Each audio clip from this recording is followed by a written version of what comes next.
श्रोताबंधु नमस्कार। आपण शुणुंट रेडियो बाघाजतीन गोष्ठी बेतार केन्द्र उपस्थापन मु आपण मानक साथी देवेंद्र। श्रोताबंधु आज प्रथमाष्टमी अवसर में आपण मानक अनेक अनेक शुभेच्छा एवं शुभकामना। श्रोताबंधु प्रथमाष्टमी बा पढ़ुआष्टमी मार्गशीर मास कृष्ण पक्षर अष्टमी तिथि यह पालन करा जाए।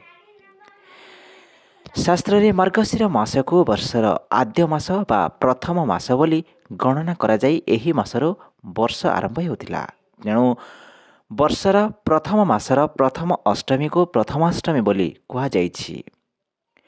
ओडिया परंपरा अनुसार प्रथमाष्टमी दिन घरर ज्येष्ठ संतान को स्नानांते नूतन वस्त्र पिंधाई दियंक आगरे पीढ़ा उपरे बसाई दुई कानरे फूल और मुंडरे चंदन लगाई दूब बरकोली पत्र और हलदी मिसा चाउल मिसाई सेथिरे माँ माने तांकु बंदापना करती। बंदापना परे ज्येष्ठ संतान षष्ठी देवी को मुंडिया मारिबा सहित पितामाता और गुरुजन को मुंडिया मारी आशीर्वाद भिक्षा करती। परिवारर ज्येष्ठ पुत्र बा कन्यार नववस्त्र परिधान और बंदापना हेबार एही विशिष्ट विधि को पढ़ुआ हेबा कहिथांती। पढ़ुआ शब्दटी प्रथमार अवभ्रंश। परंपरा अनुजाई एही दिन ज्येष्ठ संतान पिंधुवा नूतन वस्त्र मामू घर आसी थाए। एही दिन मामू माने नुआ लुगा मिष्टान्न और अन्यान्य सामग्री सह भौणी घर को जाई भणजा किंबा भाणीजी को पढ़ुआ करती। सेथिपाई मामू को श्रद्धा और परिहास रे अष्टमी बंधु बोली मध्य कहा जाए। एही विधि सामाजिक और पारिवारिक बंधन श्रृंखला और आदर्श बोध अति मात्रा निहित रही। ज्येष्ठ पुत्र परिवार रे पिता समान। पितांक अंते घरर समस्त दायित्व ज्येष्ठ पुत्र उपरे पड़ी थाए। तेणु ताकु समस्ते सम्मान जणाइबा उद्देश्य प्रथमाष्टमी बा ज्येष्ठ पूर्णिमा दिन प्रथम संतान बा ज्येष्ठ संतान को पूजा बंदापना करिवार विधि ओडिया परंपरा रे प्रचलित।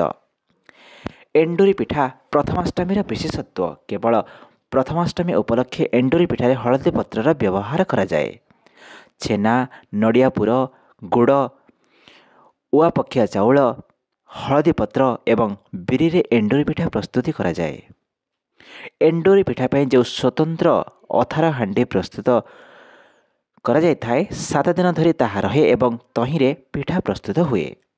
सप्तम दिन एही अथार हांडी भंगा जाए। सेहीपरि प्रथमाष्टमी प्रभु श्री लिंगराज गोटे यात्रा दिवस। लिंगराज महाप्रभु एही दिन तांक मामू घर रूपे परिचित कपाली मठ को जाती पढ़ुआ हेबापी।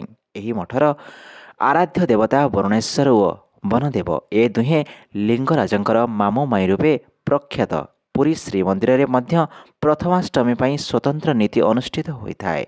प्रथमाष्टमी दिन श्रीमंदिर रे भोग मंडप नीति सरिबा परे 3 बाड़े मैलम करा जाई पूजा पंडा सेवकों द्वारा महास्नान नीति होता है। यापर पालिया पुष्पालक श्री विग्रह मानू नुआ लुगा लगी कराई थांती। पूजा पंडा पति महापात्र मुदिरस्थ सेवक घटुआरी चंदन घर ठारू चंदन विजे कराई आनी 3 बाड़े लगी कराई थांती। तत्परे बेश और अलंकार विमंडित होई कर्पूर लगी परे पुष्पालक माने सिंहासन ओह्लाई आसी थांती।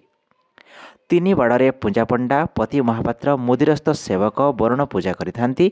एही पूजा परे भितरे पानी पड़ी मध्याह्न धूप उठी सारिबा परे 3 बाड़े मंगलार्पण नीति हेवा सह फूलपुरिया खदी और छेदा प्रसाद लगी हुई बंदापना होता है। श्रोता बंधु शुणुथांतु आपण माने रेडियो बाघाजतीन गोष्ठी बेतार केन्द्र 89.6 FM बैंड रे।